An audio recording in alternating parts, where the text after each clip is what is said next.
I curse thee, death. This is the Wizard News.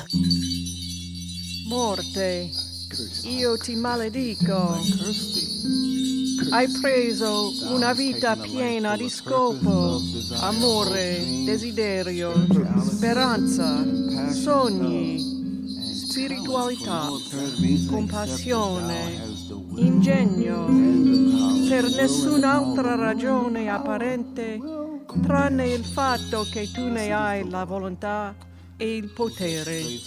When people talk about the difference between the haves and the have-nots, they are typically thinking about wealth. But in America, there is another metric that divides the two: longevity.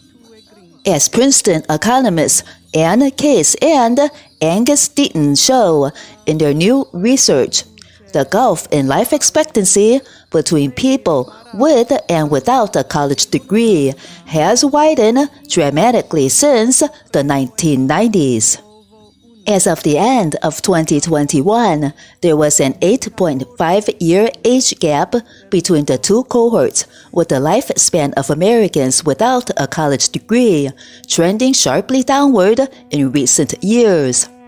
It is this trend of shortening life expectancy among Americans without college degrees that explains why the U.S.'s mortality rate is a stark outlier among rich nations, far lower than countries such as Japan and Switzerland.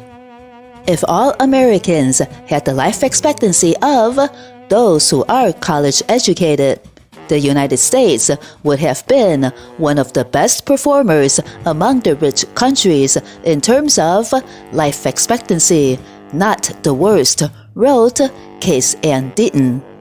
It is the experience of those without college degrees that accounts for America's failure. Nearly 2/3 of Americans do not have a college degree, which means a solid majority of Americans are seeing their prospect of a long life dimming. Case and Deaton's dataset shows that in 1992, the life expectancy gap between those with and without a college degree was about 2.5 years. That gap began widening by the 2000s, and after 2010, the two sets really diverged as life expectancy for those with the college degree continued to rise, while life expectancy for those without one declined. Both groups experienced a downturn during the pandemic, but for college-educated Americans, it slipped about a year, while for non-college educated Americans, it slipped by 3.3 years. Case and Deaton spotlight that the college-educated have more access to a wider array of jobs and higher wages.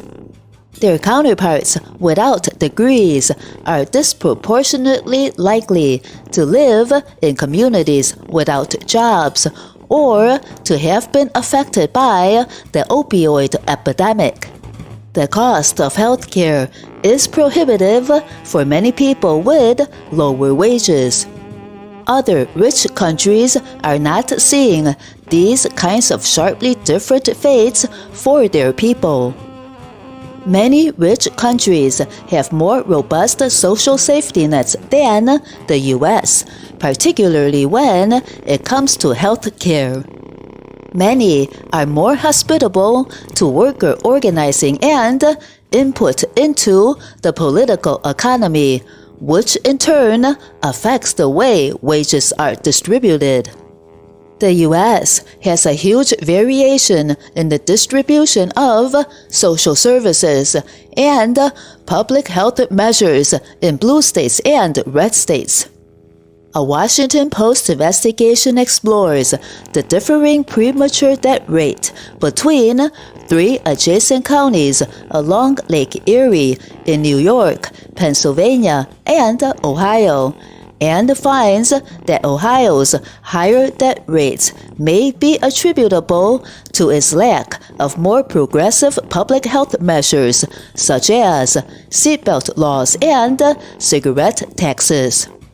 There will always be a relatively limited number of high-quality degrees. It is one thing to say that people without a degree have fewer job options, but it is another thing to say they have fewer years on Earth.